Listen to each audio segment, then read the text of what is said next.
ప్రేమ కలిగి సత్యము చెప్పుచు క్రీస్తు వలె ఉండుటకు మనం అన్ని విషయములలో ఎదుగుదము. మరొకసారి, ప్రేమ కలిగి సత్యము చెప్పుచు క్రీస్తు వలె ఉండుటకు మనము అన్ని విషయములలో ఎదుగుదము.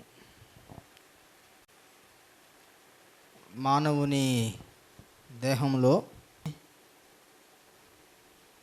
వెంట్రుకలు, చేతి గోర్లు పెరుగుతూనే ఉంటాయి. అవి రోజు పెరుగుతాయి, రోజు వాటి పెరుగుదల ఉంటుంది. అవి ఎంతవరకు పెరగగలవో అంతవరకు పెరిగేంత వరకు వాటి గ్రోత్ని అవి ఆపవు. కొన్ని సంస్థల సర్వే ప్రకారంగా ప్రౌఢ మానవుని వెంట్రుక ప్రతిరోజు 0.3 to 0.4 mm వరకు పెరుగుతుందంట.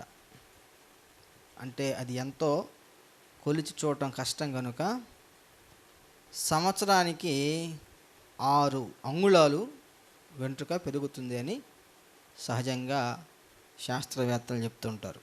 6 అంగుళాలు సంవత్సరానికి. మానవుని గోరు 0.1 mm పెరుగుద్దంట రోజుకి. అది రోజు పెరుగుద్ది. పెరగటం అనేది చాలా కీలకమైనటువంటి విషయం. వ్యవసాయ భూమిలో విత్తబడేటువంటి నారు లేదా విత్తనాలు భూమిలో వేసిన రోజు మొదలుకొని అవి ఎంతవరకు పెరగగలవో ఆ పెరుగుదల వచ్చేంత వరకు రోజు పెరుగుతూనే ఉంటాయి.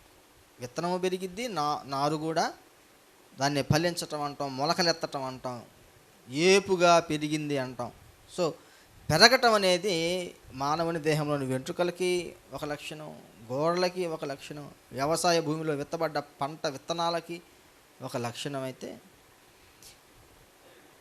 కొంతమంది మనుషులకి వారు ఆశించిన దానికన్నా ఒకవేళ విజయం దక్కితే వాళ్ళకి కొద్దిగా ఉన్న గర్వం ఇంకొంచెం ఎక్కువ పెరిగింది అంటుంటాం అప్పుడప్పుడు. వీడికి బాగా పెరిగిందిరే అంటాం. ఏం పెరిగిందో చెప్పడం. పెరిగిందిరే అంటే పెరిగింది అంతే. కొంతమందికి అవతల వ్యక్తుల యొక్క ఎదుగుదలను చూసి వీళ్ళకేం పెరుగుద్ది? అసూయ పెరుగుద్ది, ద్వేషం పెరుగుద్ది, కోపం పెరుగుతాయి. జబ్బు వచ్చినప్పుడు ఆ జబ్బు ఏ స్థాయిలో వచ్చిందో ఆ స్థాయిలో కనుగొని వెంటనే మందు లేకపోతే ఆ జబ్బు కూడా పెరిగిపోయింది. డాక్టర్ అంటాడు, బాగా ముదిరిపోయిందమ్మా, బాగా పెరిగిపోయింది, ఏం చేయలేమంట. సో పెరగటం అనేది అన్నిట్లో ఉంది. స్కూల్కి వెళ్ళే పిల్లవాడు నర్సరీలో చేరి చివరికి 10వ తరగతి దాకా పెరుగుతూ వెళ్తాడు. ఏ అంశం తీసుకున్నా, ఏ విషయంలో మనసు పెట్టినా ప్రతి అంశము పెరుగుదలతోనే, ఎదుగుదలతోనే కనెక్ట్ అయి ఉంది. మరి క్రైస్తవుడు భక్తి పేరుతోటి ఆదివారం పూట, శుక్రవారాల పూట, శనివారాల పూట, ఉపవాసాల పేరట, కూడికల పేరట, సభల పేరట ఎన్నెన్నో ఆధ్యాత్మిక కార్యక్రమాలు పెట్టుకుంటూ పోతున్నాడు. అందులో పాలు పంపులు పొందే ఎంతమంది క్రైస్తవులకు భక్తి శాతం పెరుగుతుంది? సంవత్సరంలో 1 గంట ఉన్న ప్రార్థనా జీవితం మరొక సంవత్సరంలోకి వచ్చి సరికి 2 గంటలు పెరిగితే వారి భక్తి పెరిగినట్టు.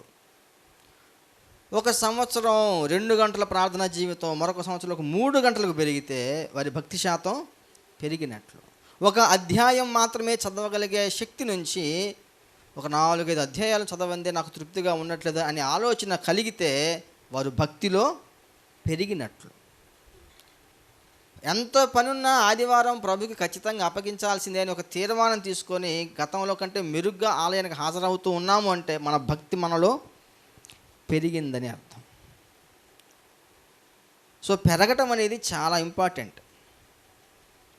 పెరగకపోతే ఏమవుతుందో మనము ఈ వాక్యపు ధ్యానాంశపు చివరిలో తెలుసుకుని వాక్యాన్ని ముగించుకుంటాం. దేవుడు కూడా తన పిల్లల విషయం మాట్లాడుతూ, వారి పెరుగుదల గురించి మాట్లాడుతూ ఒక చెట్టుని చూపించి మీరు అలాగున ఎదుగుతారు అన్నాడు. యెషయా గ్రంథము 44వ అధ్యాయము 4వ వచనం. 44:4. యెషయా గ్రంథము 44వ అధ్యాయము 4వ వచనం. నీటి కాలువల యొద్ద నాటబడిన నిరవంజి చెట్లు గడ్డిలో ఎదుగునట్లు వారు ఎదుగుదురు. ఎవరు వారు అంటే పై వచనాలకు వెళ్తే, యాకోబు వినుము, ఇశ్రాయేలు అంటే యాకోబుతో, ఇశ్రాయేలుగా మారినటువంటి యాకోబుతో ప్రభువు మాట్లాడుతూ అంటున్నారు, నీ సంతానము గడ్డిలో పెరిగిన నిరవంజి చెట్లలాగా మీరు పెరుగుతారు. ప్రశ్న, మీలో ఎంతమంది నిరవంజి చెట్లు చూశారు? నిరవంజి చెట్లు తెలియదు కదా, నేను కూడా చూడలే ఎప్పుడు. కాశ్మీర్కి వెళ్తే కాశ్మీర్ లోయల్లో ఈ నిరవంజి చెట్లను మనం చూడవచ్చు. విల్లో ట్రీస్ అంటారు, WILLOW. ఈ చెట్లు గడ్డితో పాటుగా నది ఒడ్డున పెరుగుతూ ఉంటాయి. నది ఒడ్డున పెరుగుతూ ఉంటాయి, అక్కడ పెద్దగాయి. ఈ నిరవంజి చెట్లను చూపిస్తూ ఇశ్రాయేలు ప్రజల యొక్క ఎదుగుదల గురించి ప్రభువు మాట్లాడటం ఎంత అద్భుతంగా ఉంటుందంటే, అవి ఏం చేస్తున్నాయో ప్రకృతికి పర్యావరణానికి ఇశ్రాయేలీలు లేదా ఇశ్రాయేలులో పుట్టినటువంటి క్రీస్తు లేదా క్రీస్తును అంగీకరించిన క్రైస్తవుడు అలాగున మానవ సమాజానికి ఉపయోగపడాలి, అలాగున ఎదగాలి, అందుకు ఎదగాలి. అర్థమైంది కదా. నిరవంజి చెట్లు గడ్డిలో మొలిచి పర్యావరణానికి ఎలాగైతే ఉపయోగపడుతున్నాయో,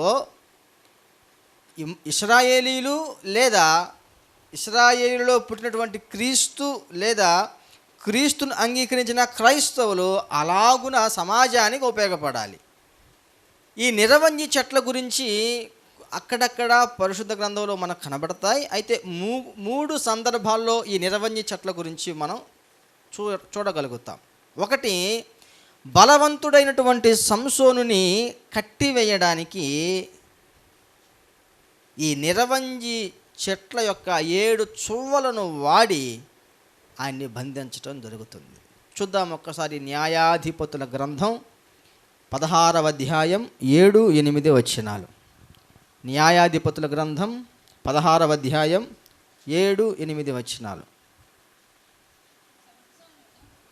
సంసోను 7 నిరవంజి చువ్వలతో నన్ను బంధించిన ఎడల నేను బలహీనుడనై సామాన్య మనుషులలో ఒకని వలె ఫిలిష్తీయులు సర్దారులు 7 నిరవంజి చువ్వలను రాగా వాటితో అతనిని బంధించెను. నిరవంజి చెట్ల చువ్వలతోనే ఆయనను బంధిస్తే నేను బలహీనైపోతానని ఒక సీక్రెట్ చెప్పేశాడు. రెండో విషయము, బబులోను చెరలో ఉన్నప్పుడు ఇశ్రాయేలీలు ఏడుస్తూ తమ సితారాలను వాయిస్తూ ఉన్న సందర్భంలో విలపిస్తూ వారు వాయించినటువంటి సితారాలన్నింటినీ తీసుకుని వెళ్ళి ఈ నిరవంజి చెట్లకి వేలాడదీశారట. 137వ కీర్తన 2వ చరణం. 137వ కీర్తన 2వ చరణం. వాటి మధ్యనున్న నిరవంజి చెట్లకు మన సితారాలను, ఆడ చెట్టు పేరు రాశాడు దేవుడు, చెట్టు పేరు రాశాడు, నిరవంజి చెట్లే.